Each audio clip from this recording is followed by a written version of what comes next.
Now, Rocky from Stocky Fielding won Prizefighter and immediately praised his trainer. Now, there were a lot of fighters who praised this trainer. As he pointed out last night to me, I always say nice things about him, but I never have him on the show. Well, that's over. Please welcome, making his BBC London 94.9 Boxing Hour debut, Oliver Harrison, trainer to champions. Oliver, how are you? I'm fine. How are you, Steve? I'm fantastic. Oliver, tell me about Rocky from Stocky. He had 3 bouts before yesterday. He was a rank outsider, and he drifted through looking sensational, and you knew it was going to happen all along. Right, Steve. Rocky, he's a silent type. He doesn't say very much. He doesn't? Very similar to myself. Doesn't say very much. But when he gets in that ring, he's a different person. Yeah. And when Rocky came into the gym, he didn't actually come into the gym amateur. He wasn't that good.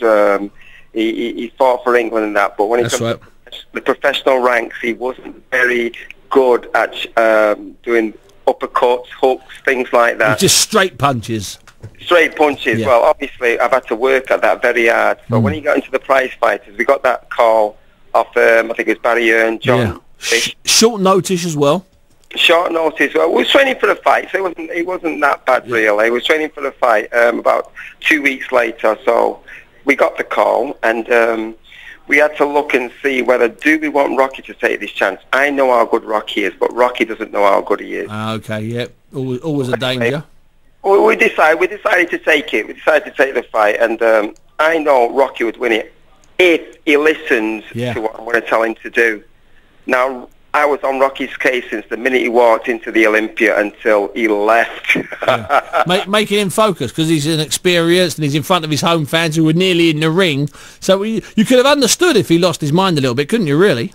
Oh, definitely, especially with the crowd. I mean, it was fantastic. Yeah, Richie Woodall said something. He said, Rocky can go into the finals, he said, and lose it because of the crowd. That's what Richie said. But I made sure that didn't happen, Steve. Richie's absolutely right, because I was sat, where I was sitting, and they were behind me. So the first fight, they were a bit noisy when he took care of Maxwell, and then Moore came down from upstairs and stood there until by the time we get to the final, it was just brilliant. It was fantastic. The atmosphere was great. Well, listen, let me ask you this, Oliver. Who else is in the gym at the moment? Right, well... Give us a couple of names. We've got another Liverpool lad.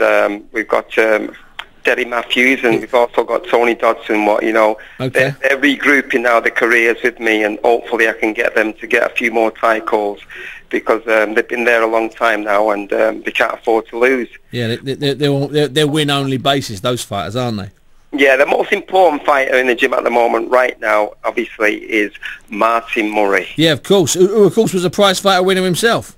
Yes, a prizefighter winner himself. That's 2 I've had now. I've had 2 champions, 2 finalists. Yeah, of course, Derry as well. Obviously, everybody's knowing me now as a prizefighter trainer.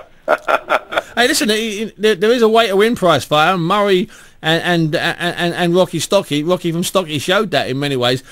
Oliver, let me ask you this: give us a clue, because you've been around a long while, and I've seen you over the years an awful long time.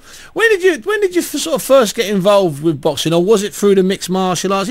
Give us your history going back 20 years, gym wise. Right. Well, I've been in the game, Steve. You know yourself. Exactly, a long time. A long time now. I think we're going back to the Phil Martin days. Yeah, now. Phil Martin, bless him. I've actually had a kid fight one of Phil Martin's lads. There's a kid called Steve Walker. Yeah, I know Stevie Walker, yeah. Yeah, Steve Walker was fighting for a British title. Amazing how he got to British title level. That was pure hearts and guts, wasn't it? That's right. Well, he had... Funny enough, he was fighting one of my lads. I've been training over 20 years now, training boxers over 20 years, and I was fighting one of Phil Martin's lads. We won the fight, but they gave it a draw, but you know the score. Yeah, of course.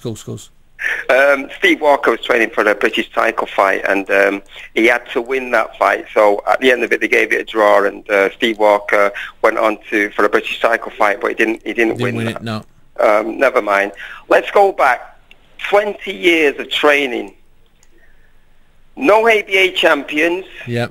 No good fighters. All of them was ex-Thai boxing fighters. Yeah. So you're converting them and just keeping them busy.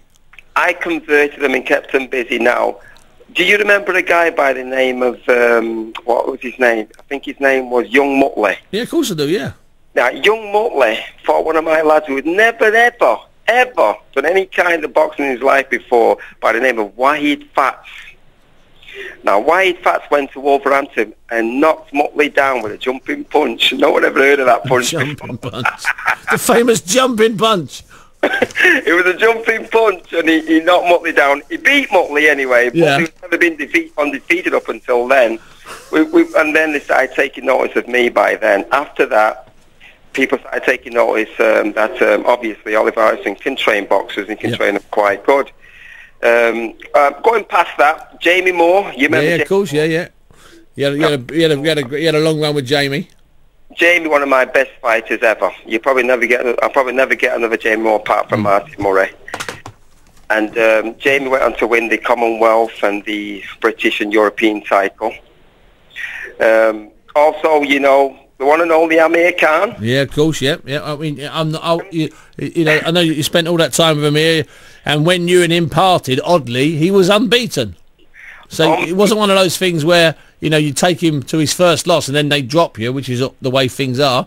He left you before he'd lost, which is, I've never really understood that one. Yeah, I think, Steve, I think you do understand it in a sense. I think you've been there a long time now, you know. Falling out, when things are not going the way that you want them to go. When Amir is going all over the place, making interviews and opening places and doing all, and you need him in the gym to be working out when he's not there, you're not going to get him where you want him to go. I was the only person who believed that Amir was going to be a world champion. Yeah, I know you had unbelievable, unshakable faith.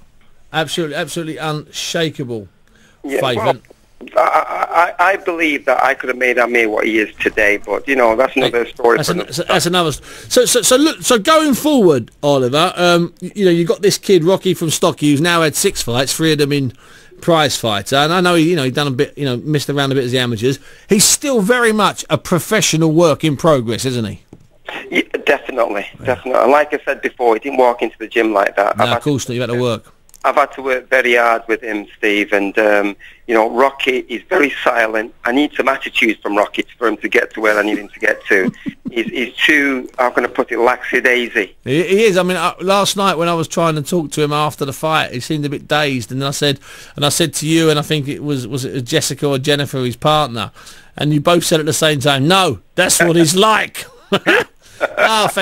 Fantastic. Listen, it's absolutely fantastic for the kid, and it was a delight being there last night because you know, he came through 3 fights, 3 stoppages, first Prizefighter winner to ever do that. It was absolutely fantastic. Oliver, listen, I'm going to let you go. I really appreciate your time this evening, and I'm pleased you're on here now, and I'm sure 1 or 2 people listening tonight will realise why I only ever say good things about you. Oliver Harrison there, who trains up in Manchester. A lot of Manchester stuff on here tonight, but there again, they don't have a boxing show on Manchester radio.